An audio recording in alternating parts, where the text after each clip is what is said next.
We all grew up learning the fables of someone that leaves a castle and slays a dragon, becomes either a prince or a princess. And Yeah. I wanted my adventure. And I think a lot of us, when we're growing up, we're under a lot of pressure. We have to follow in certain footsteps, study something. I decided to break free and be liberated. And the only way to do that was to choose languages. So I was a Spanish major in college, which I knew would open doors. And when you learn a language, it is just not that you are learning the language only, you learn the culture. You get to see the world from a very different set of eyes. Working at my friend's center, I wasn't the owner. So I got to be with the people in multiple departments, and you get to hear things in the lunchroom, in the cubicles, by the water cooler. So I said, okay, let's take some notes here. Richard, you have trained over 10,000 people to use their voices. When did you finally claim yours? It's amazing the certain spectrum of humanity that we see and what people are willing to do for somebody. And I just try to pay it forward. The toughest part was losing the largest client, because I literally almost went out of business. Thank God I never went down to 0 agents, but everything I saved went back into paying rent. But if you made some really big decisions, you gotta be so proud that you were bold enough to take that chance. Richard's journey reminds us that your voice does not belong to a role, a title, or a script. It belongs to you. Whether you are leading teams, building systems, or standing on a stage, the moment you choose to express yourself fully, your story changes. So, wherever you are right now, remember, you were never meant to dim your light. And I'll see you next week. Big dreams don't come quietly. They demand risk, they demand fire, they demand crazy transformation. Welcome to the corporate life. Hosted by Hina Siddiqui, CEO and founder of Corporate Influence Media and creator of the Let's Make You Famous 90-Day Celebrity Campaign and media strategist featured across 600 plus global outlets. Join us as we sit with million-dollar entrepreneurs, tech CEOs, and celebrities who share the scenes that shape them. Here, success isn't a headline. It's a human story. The turning points, reinventions, failures, breakthroughs, and bold decisions behind their rise. Because your life is a movie too, and you're the star of yours.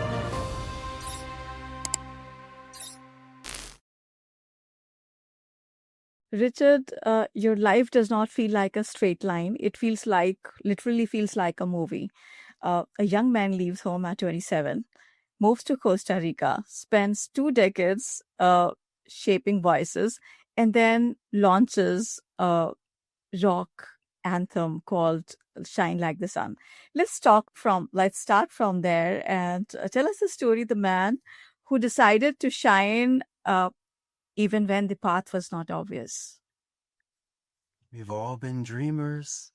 We all grew up learning the fables of someone that leaves a castle and slays a dragon, becomes either a prince or a princess. And I wanted my adventure. And I think a lot of us, when we're growing up, we're under a lot of pressure.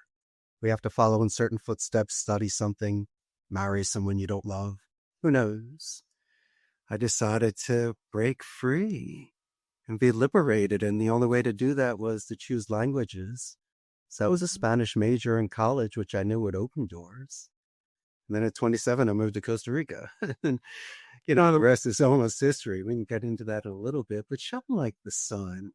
Well, everyone needs their theme music as well. And so a very good friend of mine down here, Igni Faroki, he wrote me a song about moving to Costa Rica, working at a call center, not wanting to go back to the States and doing what it takes to survive and thrive. And I did it.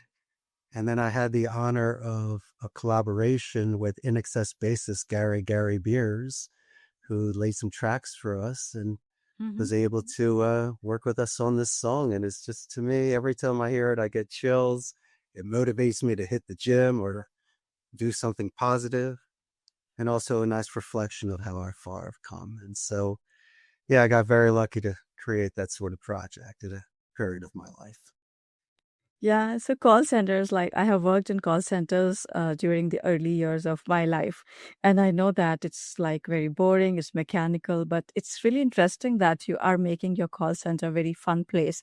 I took a look at the picture that you sent, and it's so much fun. It's interesting, it's so much fun. It's colors, it's jukebox, it's it's like play, right? It does not look like as we see the call centers as like cubicles or headsets and all that stuff. So what's going on there? You're so right. Remember back in the day, we had certain teachers where their classroom was a little brighter and their stories were more colorful, and they encouraged participation and especially play. And every company I've worked for, it's been sterile, gray, uncomfortable seats and bad magazines. It was a terrible, and the coffee's horrible. And so it's almost like they're doing you a favor. And I didn't Yeah. want that. Working at my friend's center, I wasn't the owner. So I got to be with the people in multiple departments, and you get to hear things in the Mhm. lunchroom, in the cubicles, by the water cooler. You hear the good and you hear the bad. So I said, okay, let's take some notes here. If I ever get a chance to do it on my own, I'll double up on the good and eliminate the bad. And I got I'm still a kid. So I collected pinball machines and arcade machines and air hockey tables. And I wanted a happy medium for people to play, let off steam, meet people. Yeah. And when they have to walk upstairs and make their phone calls, at least they're walking by a Pac-Man machine, with something to set the mood. And I've had people fall in love in the game room because they had a chance to know each other in a very innocent and non-threatening way compared to a bar hookup or something like that. Yeah. And Yeah. it just made us kind of cool, just to have that sort of place to enjoy. It is very cool. Like jukebox, I would say that it's like life hitting you from all areas, right? And then it's more of the like sorry pinball machines. It's like life hitting you from all sides, and jukebox is like just playing around. It's so much fun. That would put you in such a good mood. Because you're Yeah. looking at a beautiful machine from the 60s or 70s where the craftsmanship and the glass and the style. I mean, think about all the people that danced in front of it on a Saturday night. It's been around forever. And then you mix that with the pinball. My favorite game. They were so right when they talked about the pinball wizard being one with the machine, feeling it. You could close your eyes and still just understand where it moves. But how about this from a professional perspective? You worked at a call center, and I can't believe you did. Hats off to you. Or nobody does this sort of things unless you have to. And so, um, imagine going downstairs after that one customer starts screaming at you when it wasn't your fault. Do you know what it is? It was like that. You don't want a cigarette. Go on the game. See the lights. Play. Enjoy it. It really does put you in a better frame of mind. But let me ask you a question. What did you do for the call center? What was your job? My job was just to answer phones and just listen to the people who were screaming at me all the time. Hmm. What industry were you in? What vertical was it? Okay, so I don't actually remember it, but I guess it was something called America Online. Oh, okay. For like AOL. internet That was the service? Yeah, there process. you go. Yeah. Oh, the frustration. And they don't even say your name right. Did they ever curse at you? Oh, of course. It like a lot of things keep going on there. Like I just would not like to get there, but then it was like very stupid, sad stories of my career. But then I'm really grateful for all that I learned there because it's a like I believe that life teaches you at every stage and step. So it's always good to go through all those experiences in order to be or do what you are being or doing right away. It does. Yeah, I think it Yeah. makes you a very proficient speaker. You speak English beautifully. I can imagine. Oh, really? It's not my first language. You know that. But do you want to know something about your accent? Mm-hmm. I consider it a verbal beauty mark. So just that for me, my accent sounds exotic to your culture. And so each one of us has our special sauce, which adds a Yes. spice. But call Exactly. center for you. I realized something else.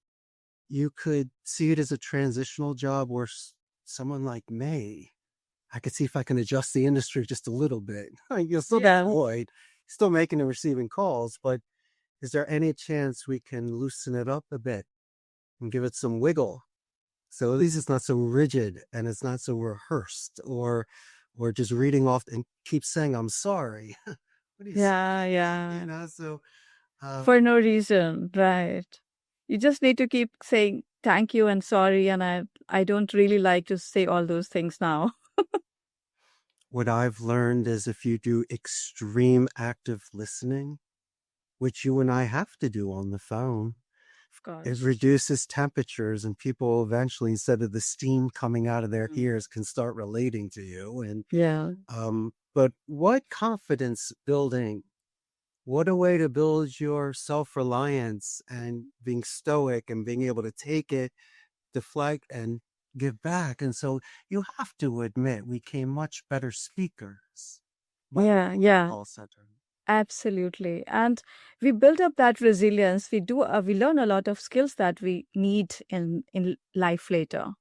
So it's very interesting. And I love the job that you're doing at your call center, by the way.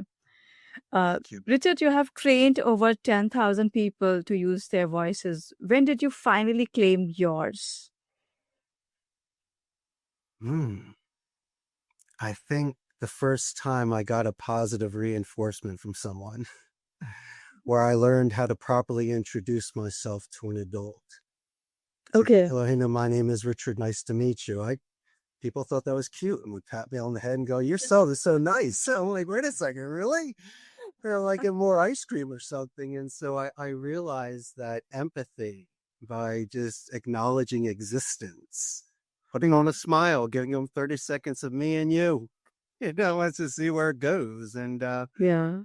I think I realized that by properly representing yourself, let's say in the best light, Hmm. is a Yeah. really good first impression. So Yeah. I didn't say it was perfect then, but I did find the seed. And so that's something I needed to nourish and to master throughout a lifetime. And I'm still not done. But no, at an early age, I understood rhetoric and a smile, being kind. And, it seemed to have assisted me this entire time.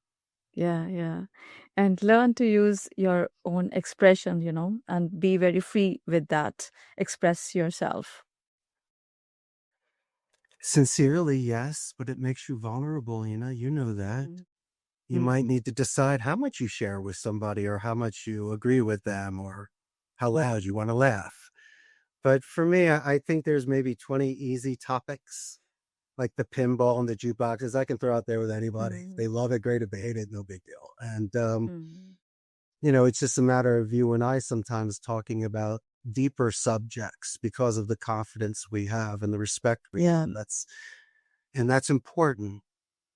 But I tell you what, some of the best experiences I've had have been with strangers, someone whose name I never got and never will see him again.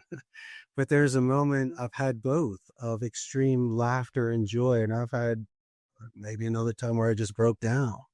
I need to speak to someone.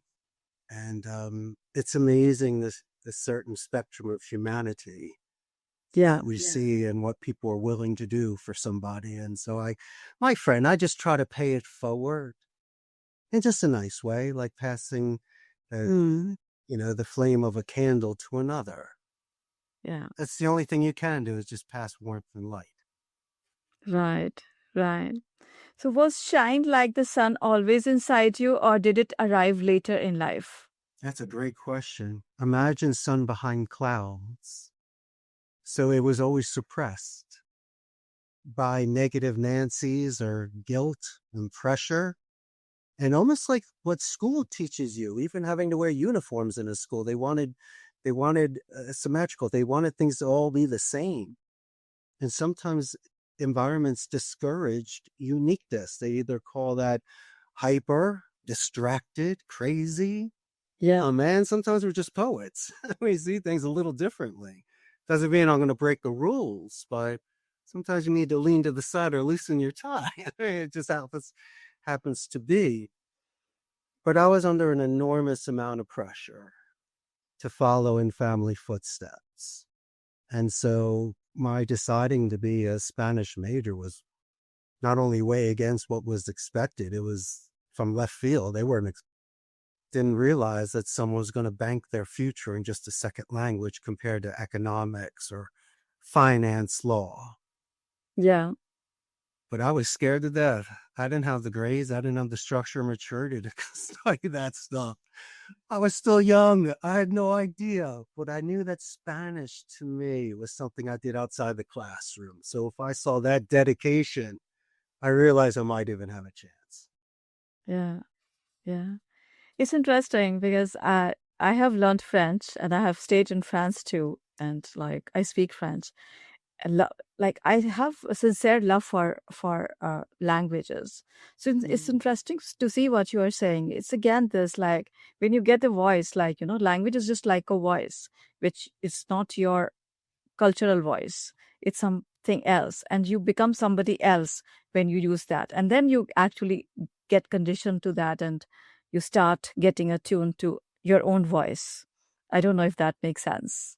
100%. And the beauty of French and Spanish are that they're romantic languages. They have the subjunctive tense through desire and doubt. And so, oh man, you feel so cultured.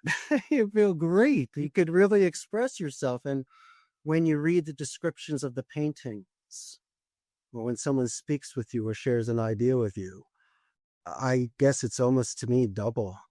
I don't know why. I always feel like I'm stacking up the experience in one way or another. But I tell you what, by speaking that second language, you got to pay more attention. You just can't zone out. And so Yeah. you're more living in the moment, and it's more enriching. And so I always enjoyed that sort of high that I used to get when speaking Spanish. Yeah. And when you learn a language, it is just not that you are learning the language only, you learn the culture. You get to see the world from a very different set of eyes. Definitely, if people are talking good or bad about you, of course. But no, but I know what you mean. It's you really feel more included than an outsider, even though you're a guest in another country. And so I got you. It's almost like a cool pass, You share the card, you get in. And so, Yeah. but you know what's cool? I was really one of the only one out of my friends that could do this. To me, it was like juggling and biting an apple. They didn't get it. I did.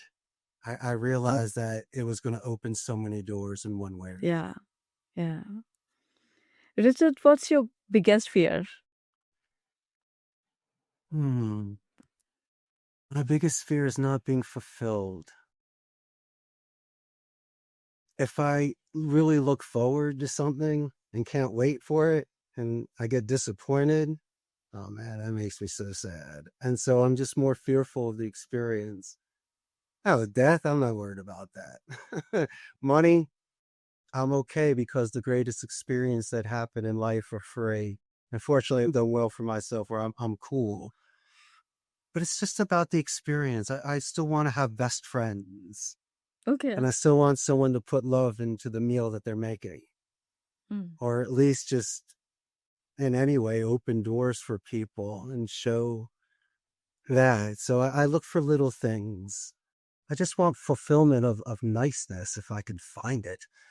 And I see it in so many different ways. So yeah, that's my main thing, the expectation of it. Okay. And what has been the most emotional moment in your life journey when it was like a turning point, or maybe you felt something that you'd never felt before for some reason, for some achievement of yours, for any bad or tough moment in your life, if you could recall of any of that sort of any of such thing. Of course, there's just so many. May I give you a few? And then I can tell you which one was the greatest. Sure. Once again, at 18, deciding what to study. At 27, getting past family guilt and moving abroad. And then when I was 35, starting that company with that first account. How about a couple of years later when the company almost went out of business? Lost my largest account. And then look what happened during COVID, where things were so frantic. And now the current stage in life. The toughest part was losing the largest client, because I literally almost went out of business. Thank God I never went down to 0 agents, but everything I saved went back into paying rent and certain employees. And you had to ask yourself, do you have enough faith in yourself? You can't spin this. It's not mommy or daddy or Hina saying everything's going to be great. Yeah. You're going to have to pay the piper one way or another. You may win or lose. And so I said, you know what? I want to be able to live with myself at least. And where you're from and where I'm from, there's pride. We don't give up easy. We go the whole, as a boxer, you go all the rounds. And you're not going to, if it's that important, we're willing to die for it. And I knew that I needed to show myself the most strength internally. And I'm thankful that I did, because I did weather those storms. And, you know, when COVID hit, I saw people I depended on run, and people I just were hired step up to the plate. And that was another moment where people's families and their securities and the government and the world, they didn't know where anything was going. And you're not even really their boss anymore. They'll just split. Yeah. And so I got to see my character during the highest levels of chaos. And the number one thing that I did was a leader was to put myself in somebody else's shoes before anything business, and to extend some empathy and just follow up and ask how things are going. And I liked that. I like that foundation.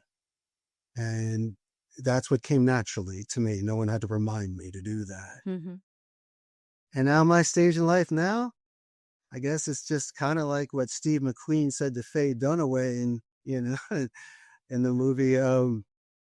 He said he just wanted to know who we wanted to be in the Thomas Crown Affair. And that's a very elating, liberating, but scary thought as well.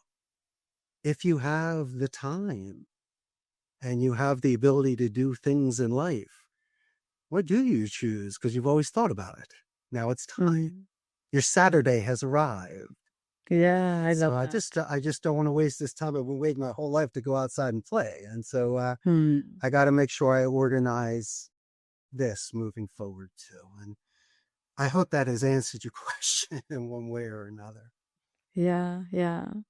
Like every life is a blend of so many different moments, and I've see that a lot of things keep happening in phases, but then there are certain key points, like some turning points where you make a decision and everything changes after that, or you feel a certain way and everything just changes after that. You meet somebody and then everything changes after that. So there's a lot of different moments that we just try to be aware of, like what they were and how can we use them and how they play it an anchor in our lives. Checkpoints, right? You look left and right. Are we on the right path? And it's about your ballot. And so, yeah, there's nothing wrong with checkpoints. Or if you're swimming underwater, we do a thumbs up. You still breathing? You all right? Yeah. And that's why I know you and I like to check in with our friends every now and again, just to make sure your clock is still ticking. Yeah. It's cool. Yeah. And that I'm thinking about you. Those are nice things to do. But now that we're older and we look behind at those stages of life, it almost seems like it was pre-planned, but it really wasn't. I guess subconsciously it was. Like, you always got to be proud of yourself and don't be hard on yourself. You were just younger then. You didn't see things the way you do now. But if you made some really big decisions, as you say, that can change your life. Scary decisions. Yeah. You got to be so proud that you were bold enough to take that chance. Yeah. Right? And yeah, so, absolutely. I totally agree with that. So now I would like to play a game with you. It's called This and That, and I love this, this or that. It's I'm going to ask you, like, I just give you two options and you just need to pick one. That's very simple game to play. I hope that's okay with you. Shall we start? Yes. Okay. Religion or spirituality? Spirituality. Morning or night? Morning. Script or improvisation? Oh, I'm an improv cat. Mhm. Voice or silence? Silence. Rock anthem or quiet reflection? Oh, no, rock anthem, of course. Stage or studio? I like the stage. Costa Rica or anywhere else in the world? Mm. Anywhere else in the world. Oh, really? And why is that? I've done 25 already here. Okay. I'll always have a home here. I think it's time for me to click my heels and check out some other places. And so Yeah. I'd like to, once again, give a treasure to my eyes and to see something I've never seen before. Yeah. So do you have any place in mind? What's so interesting is I ran away from the snow and the cold to come here, and now I'm more fixed on winter wonderland. So I'd like to have Okay. snowy mountains and chimneys and, that sort of stuff. Yeah. Okay. Training others or expressing yourself? Expressing myself.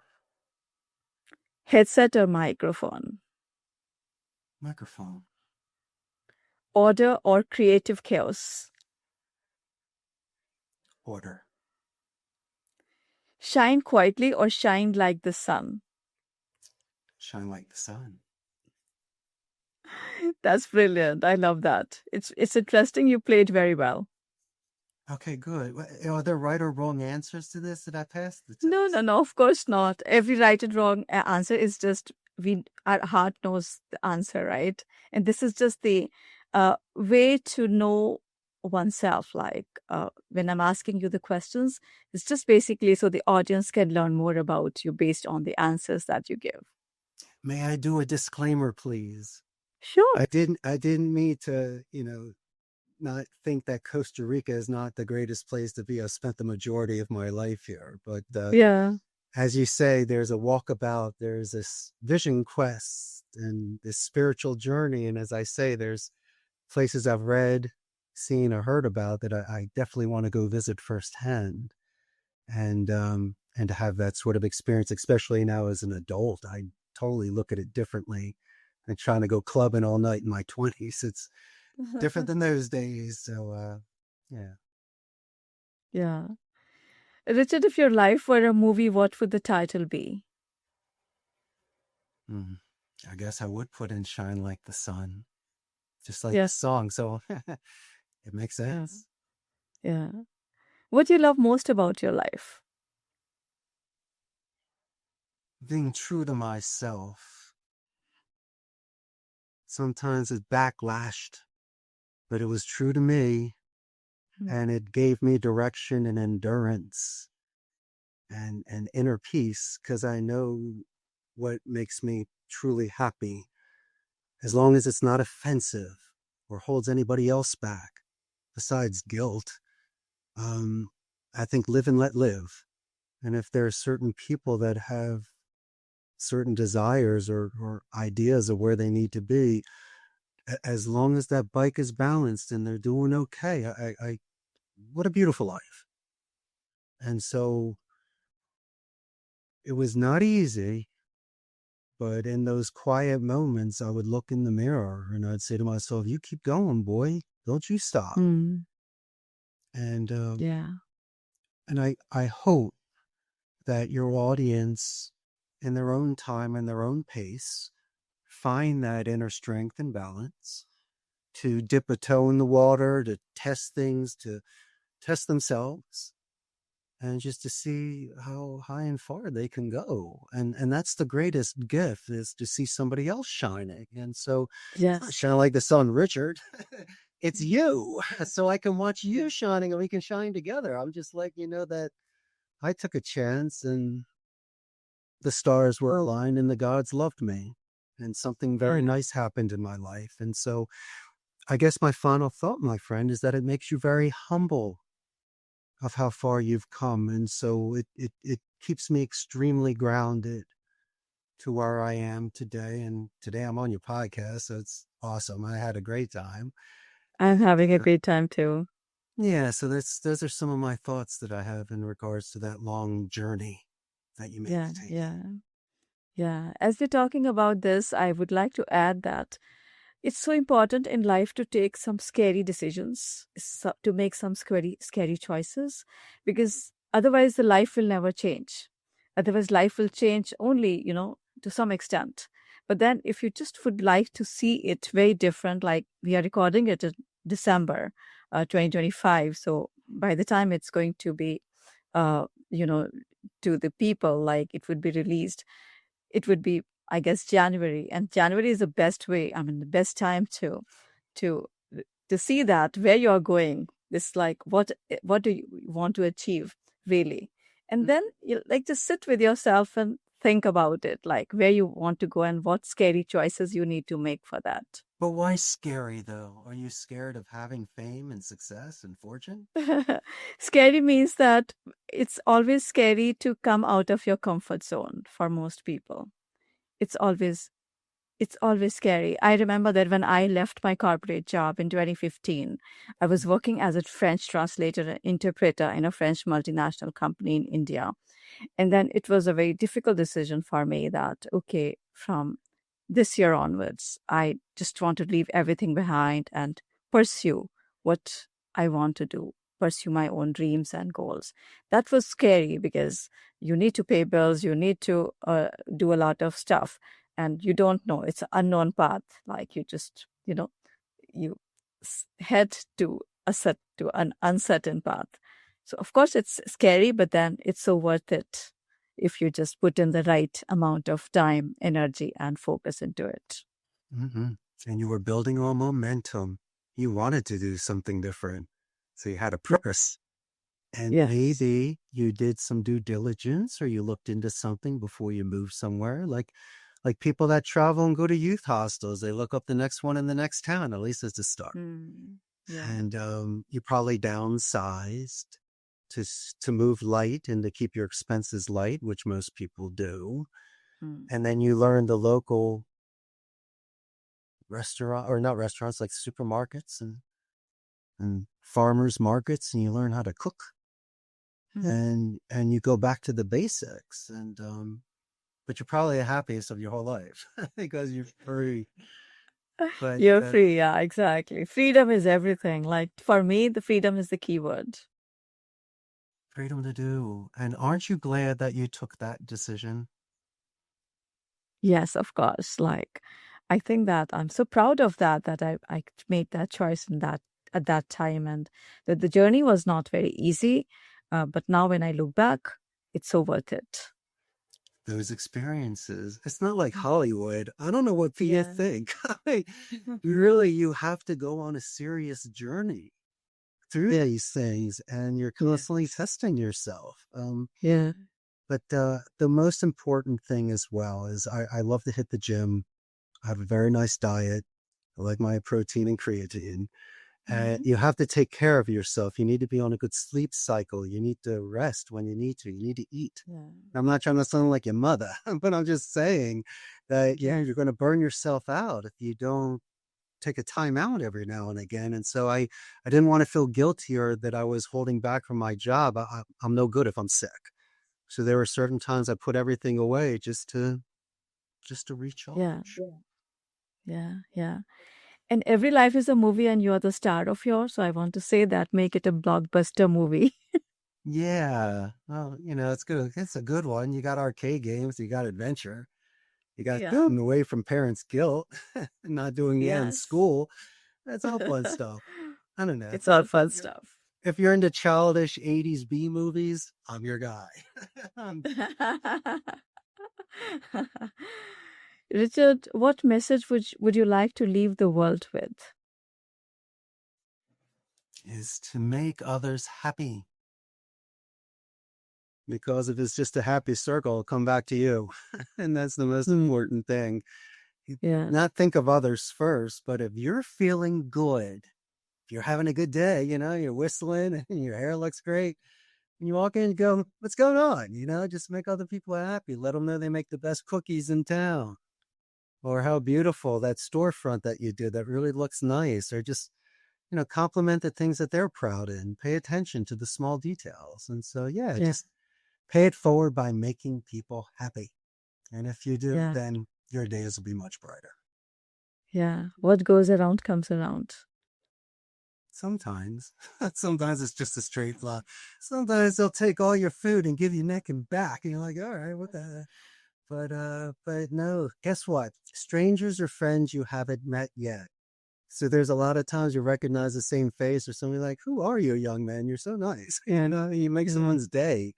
And that's a nice way to live your life. If you Mm. are outside and about, just as I say, open doors for people. You don't have to introduce yourself to everybody, but if you're standing next to someone, just say good morning, or just acknowledge their existence. That's just more than enough. Yeah. Would you like to talk about any of your project that you are pursuing right now and you want us to support you in that? Well, I do appreciate that. Just don't hang up on a telemarketer so fast. They might be here, or you do. Think about it. I did another interesting project here that your audience can look up. I created a rap breakdancing video at the call center. G Black the Best was George Brown. He was doing the rapping, and Jake Rodriguez, he was the break dancer, and they're unbelievable. And Okay. I love creating and working with local talent. So we just did a fun thing there. And the industry is interesting. Everything got moved into the cloud. Most people are working from home. So when I first started this thing, it was really brick and mortar, and you walk in the rows, and the server room was the make or break your company. And now it's just kind of all virtual.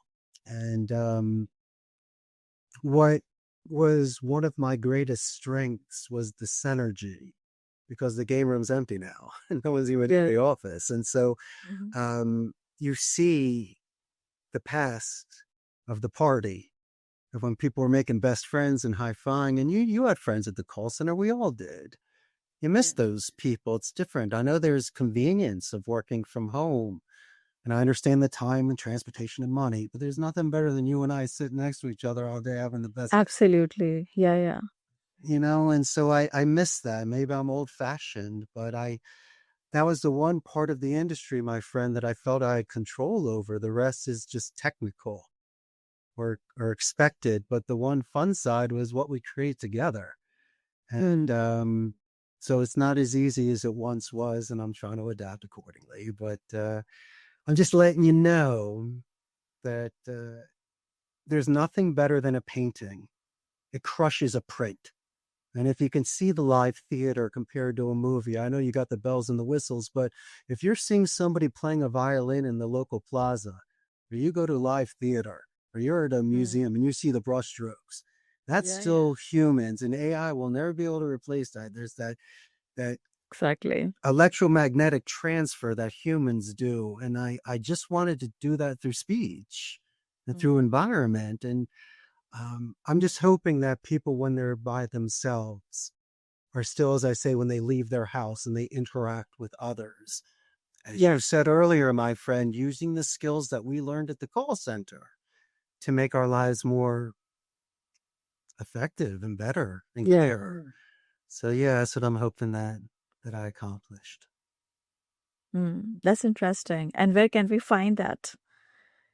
Where can we find that the next project? Like, do you have a link for that, or would you like to guide the audience to get there and just go to watch YouTube and put in Costa Rica's call center commercial, and you'll check. Okay. And but if you Google my name or arcade, Richard Blank Arcade, you'll see some of the games I've collected. And anytime any viewer of your audience is in town, please come by. Free play, of course. Just come enjoy yourself. Come check out the games. Sure. Thank you. Richard, if people want to follow the rest of your movie, where should they go to find you? Well, they should come to Costa Rica and personally meet me. and really get to see Yeah. the movie. I'll show them everything firsthand. But you could send me an email at ceo@costaricascallcenter.com just to keep in touch and let me know of your audience's adventures in movies.